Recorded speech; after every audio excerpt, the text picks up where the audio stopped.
Salut à tous, bienvenue dans The E-Commerce Society, un programme qui vous propose d'entendre chaque semaine la voix de ceux qui font le marché du e-commerce en français dans le son, international dans le ton. Une émission avec pour partenaire média e-commercemag.fr. Ce contenu est accessible également en podcast sur les principales plateformes d'écoute. Cette semaine, notre thème est le suivant. Conversion Rate Optimization, CRO, nouvelle unité de valeur de l'e-commerce. La conversion est le Graal de toute activité e-commerce. Encore faut-il avoir l'art de pouvoir l'anticiper, de l'optimiser, d'emmener le prospect ou le futur consommateur là où l'on souhaite afin de lui proposer des produits et services, lui faire vivre une expérience en phase avec ses attentes, débouchant sur la conversion tant souhaitée. Quelle organisation, quelle équipe, quelles méthodologies sont nécessaires pour opérer le CRO ? Quels sont les bénéfices du CRO, notamment dans le cadre de l'expérience client ? Et surtout, que sera le CRO de demain ? Pour en discuter, Aurélie Bastien de Accenture Interactive, Alexandre Perruche de Renault, Sébastien Léry de Baker Park, François-Xavier Pierrel de JC Deco. Bonjour à tous, bienvenue dans ce numéro de The E-Commerce Society qui va s'intéresser aujourd'hui à un acronyme qui s'appelle CRO, qui veut dire Conversion Rate, sorry for my French accent, Conversion Rate Optimization, et on va se demander si ce fameux CRO est la nouvelle unité de valeur pour l'e-commerce. Et je vais commencer par toi, Alexandre, en te posant cette question très simple. Comment définis-tu le CRO ? Alors le CRO pour moi, c'est une forme d'optimisation. Quand on parle d'optimisation de site web, on pense d'abord à acquérir du trafic. Et donc les investissements, les efforts vont être portés sur cette acquisition de trafic. Donc je dirais que c'est nécessaire, mais pas suffisant. C'est pas suffisant parce que ça va avoir un coût important et d'autre part, si le site n'est pas optimisé, l'acquisition de trafic ne va pas avoir beaucoup d'impact. Et donc l'objectif du CRO, c'est d'utiliser l'audience qu'on a et de la rendre plus efficace par différentes techniques, qu'elles soient des techniques d'A/B testing, des techniques de personnalisation, pour justement optimiser derrière la conversion. Merci Alexandre. Aurélie ? Alors moi, je commencerai déjà par la définition de conversion. Souvent, j'ai commencé le CRO il y a 8 ans et au début, on parlait de CRO uniquement dans le e-commerce. Parce qu'une conversion, c'était forcément un achat. Aujourd'hui, on s'est bien rendu compte qu'une conversion n'est pas forcément un achat et que finalement, tout s'optimise. Les leads, ce qu'on appelle les micro-conversions, donc l'inscription à la newsletter, on peut optimiser le taux de rebond. Donc finalement, tout KPI en CRO peut être une conversion et il faut faire attention à optimiser chaque étape de la customer journée. Et je dirais même aujourd'hui, quand on parle de CRO, on parle du site souvent, mais comme le disait Alexandre, c'est en amont, mais aussi en aval. Si je fais très très bien le parcours sur le site et qu'au moment où mon client va chercher son produit en magasin, l'expérience est mauvaise, finalement, ça n'a servi à rien. Donc finalement, pour moi, le CRO, c'est comme son nom l'indique, l'optimisation de la conversion, quelle que soit la conversion, et tout au long de la customer journée. Merci Aurélie, merci également d'expliquer que la conversion, ce n'est pas forcément l'achat, et c'est un point extrêmement important, effectivement. Sébastien, ton avis sur le CRO, quelle est sa définition ? Je rebondirai sur ce qui vient d'être dit et notamment sur ne pas résumer le CRO à uniquement une optimisation presque ergonomique d'un site web. Est-ce que je choisis le bouton vert ou le bouton rouge ? Comment je fais mon slider ? Comment mon checkout va se comporter ? Comment je mesure mes points de fuite ? Mais plus globalement, comment je construis mon expérience client pour convaincre ma cible ? Et donc ça va au-delà du site, ça va sur l'ensemble des points de conversion et s'assurer qu'il y a une cohérence avec la marque, avec le produit, sur ce que l'on va créer pour définir ce tunnel de conversion, que ce soit sur le site ou sur les points de vente physiques. Merci Sébastien. François-Xavier, ton avis ? Plus que ton avis, ta définition du CRO ? Ce qui est bien quand on passe en dernier, c'est que tout a déjà été dit. Oui. Donc j'ai envie de juste rajouter une couche de crème sur la définition. C'est-à-dire que le CRO, c'est d'abord un projet. C'est pas une étape, c'est un projet au long cours qui permet, en tout cas du point de vue sur lequel moi j'ai pu y travailler, de définir et de travailler l'expérience client avant tout. La conversion n'étant pas qu'un acte d'achat, c'est toute l'expérience client qui est impactée par la manière dont on va proposer l'optimisation à celui qui va être finalement le récepteur de cette expérience. Et évidemment online, mais de plus en plus offline. Et dans l'expérience JC2Co que nous, on travaille, elle est évidemment de plus en plus déportée dans les lieux de vie, dans les villes, dans les malls et autres endroits. Alors justement, pour mettre en place ce fameux CRO, quelle organisation, quel type d'équipe, voire quelle méthodologie sont nécessaires pour opérer ce fameux CRO? De ton point de vue, Alexandre? Donc moi, à titre personnel, j'ai mis en place effectivement une organisation CRO et j'ai dû faire face à beaucoup d'enjeux organisationnels. Savoir de quel profil j'avais besoin, quelle structure j'allais mettre en place et comment j'allais faire en sorte d'intégrer cette nouvelle structure dans l'écosystème existant. Donc ce qui a été clé pour moi, ce qui est clé globalement, c'est d'avoir une équipe de CRO dédiée. On ne peut pas, c'est pas une activité connexe aux activités digitales. Ça, c'est le premier point. Le deuxième point, c'est que l'équipe va se bâtir sur des compétences bien particulières. Il y a un noyau dur qui va être autour d'un chef de projet ou d'un product owner qui va définir la stratégie et l'animation du CRO au sein de l'entreprise. Ce product owner aura aussi besoin d'un expert du CRO, parce que c'est un vrai métier, pour appliquer la méthodologie et conseiller. Et je dirais très rapidement, on aura besoin aussi d'un développeur pour mettre en œuvre en fait, les changements qu'on aura identifiés grâce aux pistes d'optimisation du CRO. À cela, on peut aussi ajouter d'autres équipes, que ce soit un UX, que ce soit des équipes de content, par exemple. Merci Alexandre, donc ça ne s'improvise pas. Non. Tu confirmes, Aurélie? Je confirme, mais j'ajouterais même une compétence finalement qu'on sous-entend souvent quand on dit expert CRO, mais c'est la compétence data et analytics.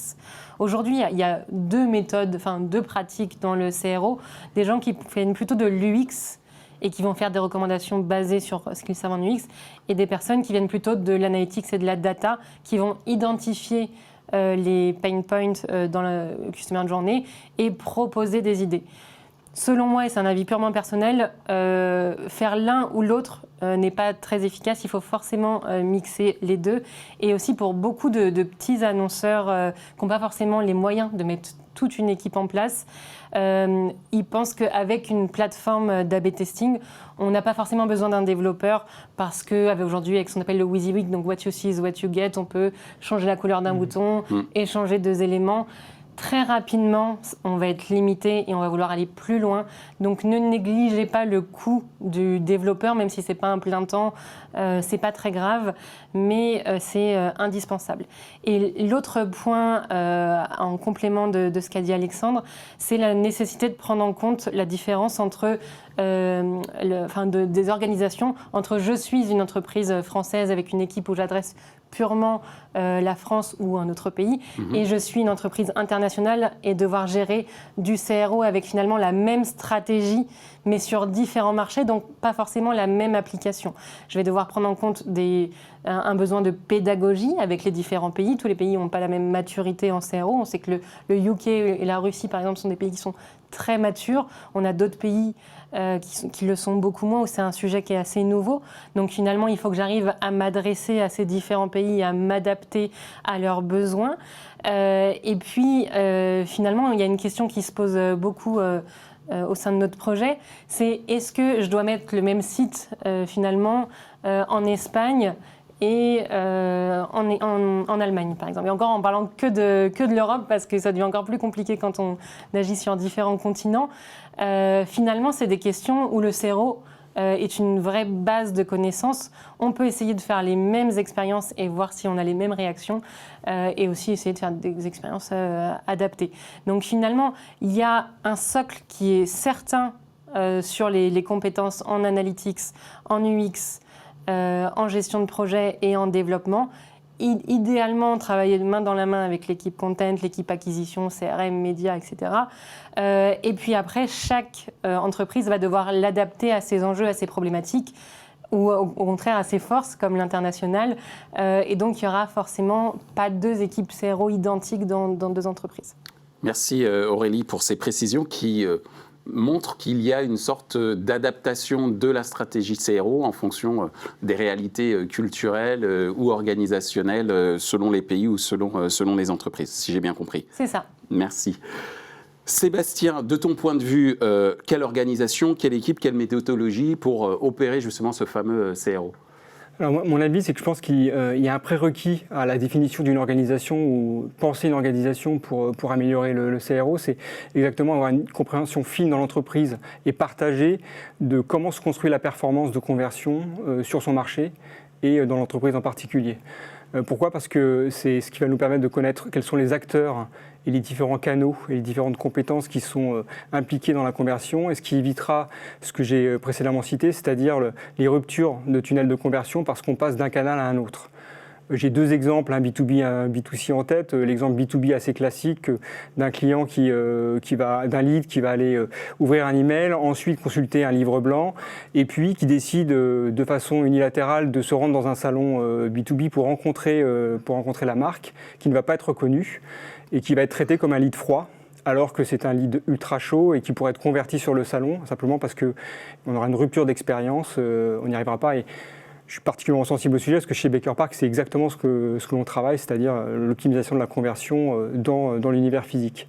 Et puis, un autre exemple B2C, deux clients qui rentrent sur un site, l'un qui va décider de passer en click-to-call dès la landing page parce qu'il veut une information générique sur l'offre, un autre qui va décider d'appeler un click-to-call parce qu'il est en check-out et qu'il ne comprend pas le formulaire. Ils vont arriver tous les deux sur le même plateau si l'expérience n'est pas bien construite, et ils vont avoir une expérience qui n'aura rien à voir, qui ne sera pas contextualisée à leur niveau de maturité de conversion.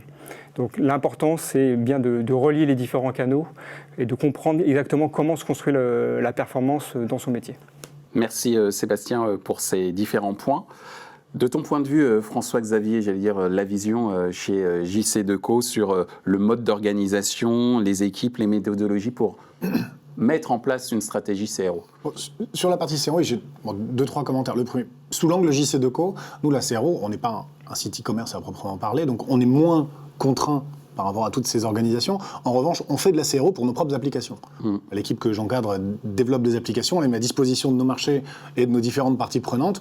Et effectivement, on fait aussi de l'optimisation de conversion en regardant comment est-ce qu'on élargit notre communauté, quelqu'un qui s'inscrit à une newsletter, comment est-ce qu'on fait un parcours sur nos applicatifs, et on applique, avec moins de technicité que mes camarades, mais globalement les mêmes méthodes. On regarde notre taux de conversion, l'inscription à une newsletter, un parcours, pourquoi quelqu'un check out ou revient, et on optimise aussi cette partie-là. L'autre partie qui est intéressante pour rebondir sur la partie plus Renault, puisque j'ai eu la chance de participer à cette aventure aussi, c'est que d'un côté, il y a la CRO autour du contenu, autour de l'expérience du site, et nous, de l'autre côté, Sales Marketing, on était exactement sur le même sujet, sur le même acronyme, sauf que par facilité, je mets des guillemets à facilité, on était parti sur une solution tierce, plutôt black box, qui nous permettait d'optimiser la génération de leads, puisque nous, on était rémunérés et jugés sur la gestion de leads. Et finalement, on voit bien que les deux angles de la CRO fonctionnent ensemble. On a besoin d'avoir une expérience qui soit agréable, optimisée, quasiment personnalisée sur le site. Mais de l'autre côté, nous, on avait les triggers qui étaient la CRM, l'animation de la data, la partie média, la partie sociale ou la partie search, qui viennent évidemment alimenter le haut du funnel, l'arrivée sur site, et puis réenclencher à la sortie de site pour driver en concession cette partie-là. Donc la CRO, je pense qu'elle est multiple. Donc en termes d'organisation, il y a effectivement des UX, des designers, des data analysts, même des data scientists maintenant qui viennent dessus. Mais le plus dur, en tout cas côté Renault, et même je pense de manière générale, c'est d'embarquer tout le monde. Et d'avoir une vision dans laquelle j'arrive à convaincre tête, cœur, corps. Mon management doit comprendre ce qu'on fait. Le cœur, c'est l'ensemble qui finalement accepte le côté ça, on va faire mieux notre boulot, et puis les jambes qui vont délivrer. Et c'est cet alignement qui est parfois difficile à trouver dans des projets de CRO. Je suis d'accord, la collaboration est vraiment clé, et pour qu'il y ait une bonne collaboration, finalement, il faut qu'au-dessus, il y ait quelqu'un qui donne la même direction. Si on donne des directions différentes aux différentes équipes, l'acquisition, plutôt le site-centric, le CRM, etc., le projet est voué à l'échec.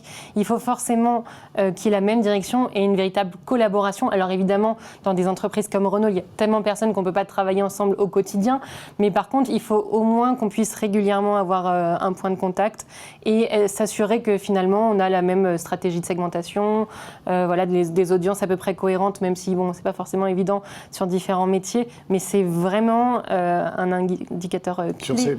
Sur ces projets, c'est là qu'émerge l'idée d'avoir un sponsor. Il faut quelqu'un d'assez topé dans l'organisation qui va être le garant de la convergence des différentes initiatives pour avoir quelque chose de cohérent sur l'ensemble.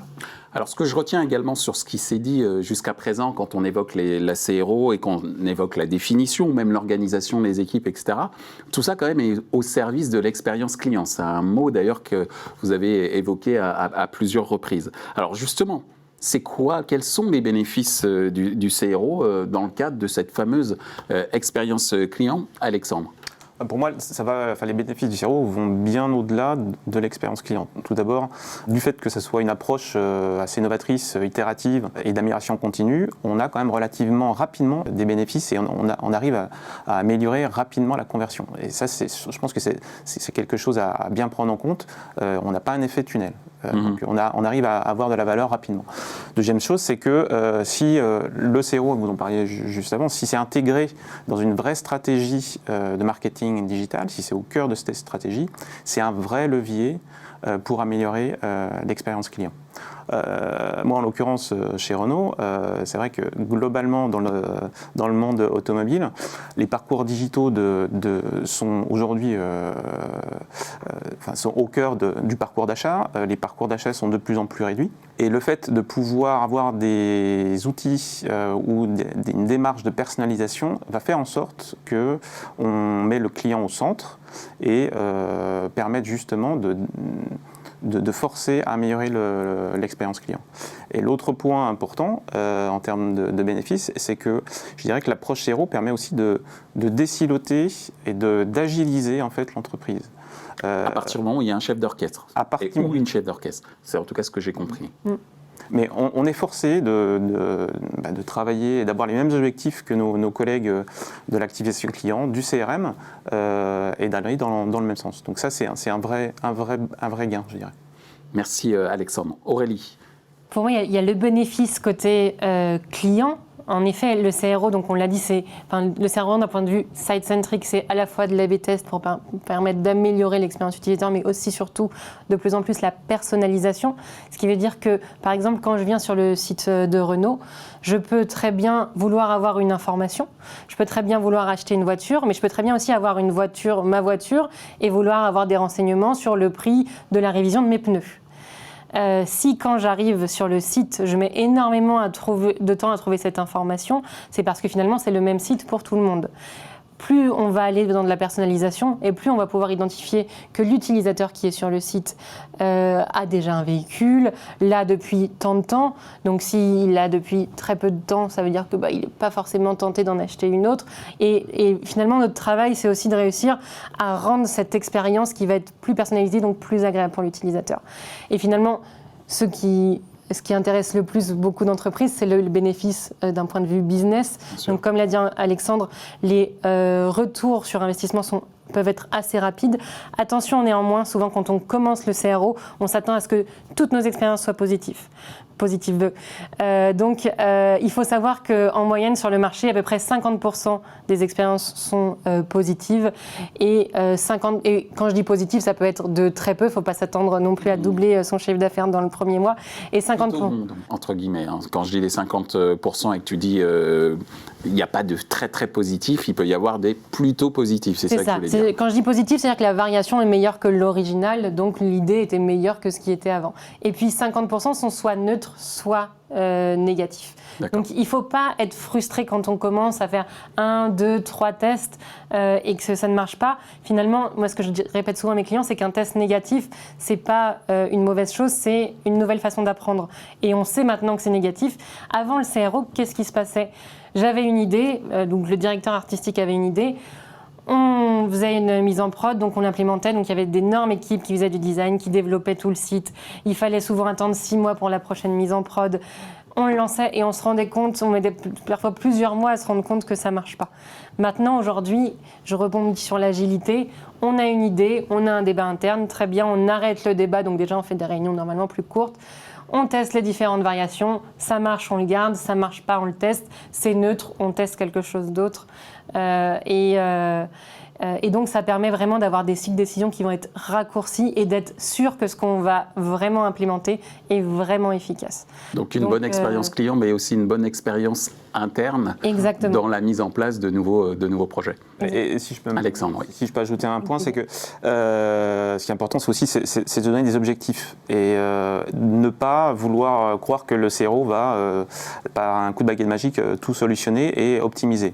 La démarche aujourd'hui qu'on a mis en place chez Renault, je pense, fonctionne. Pourquoi ? Parce qu'on se définit à chaque sprint des objectifs clairs et mesurables. Et on se tient à 2 ou 3 objectifs maximum par sprint et on évite justement d'aller trop dans le détail sur des choses qui ne vont pas apporter de valeur.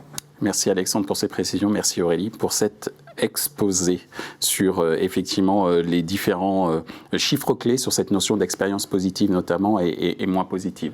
Alors Sébastien, de ton côté, quels sont les bénéfices de ton point de vue du CRO dans le cadre de l'expérience client ? J'ajouterais deux bénéfices, dont un qui est un peu différent de ce qu'on pourrait trouver, imaginer, notamment quand on a conversion dans l'acronyme CRO. Le premier qui est évident, mais qui est important de dire, qui est sur le multicanal et sur la notion de tunnel de conversion complet, c'est se dire qu'il y a un certain nombre de sujets sur lesquels on a du mal à calculer un bénéfice et même dans certaines organisations à justifier l'investissement que l'on fait, même si intuitivement on sait que cet investissement va produire de l'activation et du résultat, notamment dans le secteur B2B. Je pense aux events, par exemple, que je citais tout à l'heure, qui sont souvent des moments où on sait qu'on doit y aller. Par contre, on a du mal à mesurer de la performance et du ROI.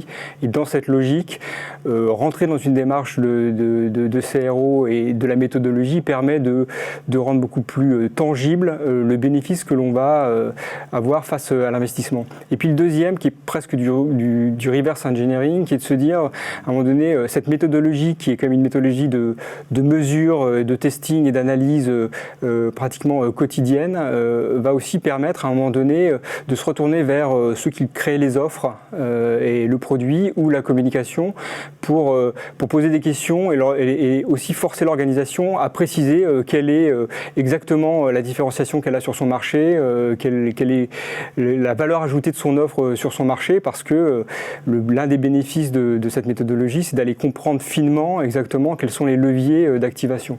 Et donc repartir de cette activité d'activation pour derrière se retourner vers ceux qui en amont vont créer l'offre et l'expérience de marque. Une sorte de remontée et de remonter des insights en disant globalement aujourd'hui si on active ce que vous nous donnez, on ne se différencie pas sur notre marché ou pas suffisamment, ou de façon plus positive, ce sont ces éléments-là d'offre qui aujourd'hui nous permettent d'aller vraiment chercher de la conversion. Merci Sébastien. François-Xavier, sur cette notion de bénéfice du CRO dans le cadre de l'expérience client. Je pense qu'il n'y a aucun client qui, quand il va faire son expérience sur le site, se dit « cette CRO, elle est vraiment dingue ». En revanche, quand vous voulez acheter vos chaussures et qu'il n'y a pas la paire et que vous la commandez en magasin et que vous récupérez en 24 heures, c'est à ce moment-là que vous dites « ok, cette marque, ils prennent soin de moi et ça me va bien ». Donc c'est plus...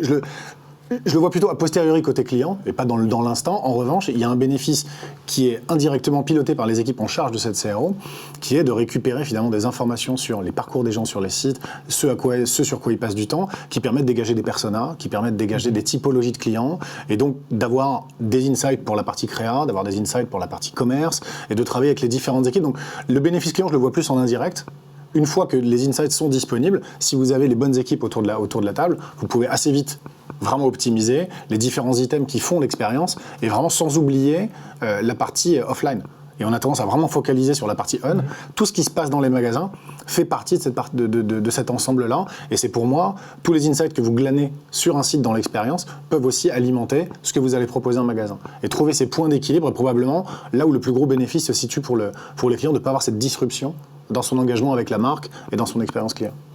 Merci François-Xavier. On en arrive déjà à notre dernière question. Je vous demanderai de manière rapide de m'indiquer ce que sera, selon vous, le CRO de demain. Alexandre. Alors moi j'en vois deux, je vais peut-être enfoncer des portes ouvertes, mais pour moi le premier c'est véritablement replacer le client au centre de l'expérience. Pourquoi ? Parce que aujourd'hui dans l'industrie automobile, on n'est pas du tout encore dans un modèle type Netflix où on va proposer à son client un contenu qui soit personnalisé. On n'y est pas encore. Donc pour moi le CRO doit permettre, grâce à de la personnalisation, au fait de pouvoir cibler le message et peut-être mettre en place des actions plus innovantes avec du machine learning, pouvoir d'adresser et cibler beaucoup mieux ce message. Et l'autre enjeu majeur, c'est, tu l'évoquais tout à l'heure François-Xavier, c'est le parcours online et offline. Et aujourd'hui, comment on va pouvoir réconcilier grâce au CRO, effectivement avoir un CRO cross-line, cross-channel, pour pouvoir réconcilier tout ça. Merci Alexandre. Aurélie. Alors moi j'ai exactement les mêmes points. Je rajouterais juste quelque chose sur la personnalisation. Aujourd'hui la personnalisation, notamment dans le e-commerce mais aussi en dehors, c'est beaucoup proposer le bon produit. Donc quand on cite Netflix, finalement, si on imagine que la série est un produit, proposer le bon produit. Et pas assez aujourd'hui en termes d'usage. Je viens sur un site de vêtements, je ne cherche pas forcément une robe, une combinaison ou un pantalon. J'ai un mariage dans 2 semaines à la campagne où je sais que ça va être la boue. Donc à la fois, il va falloir que je sois élégante, mais à la fois, je ne peux pas mettre des escarpins.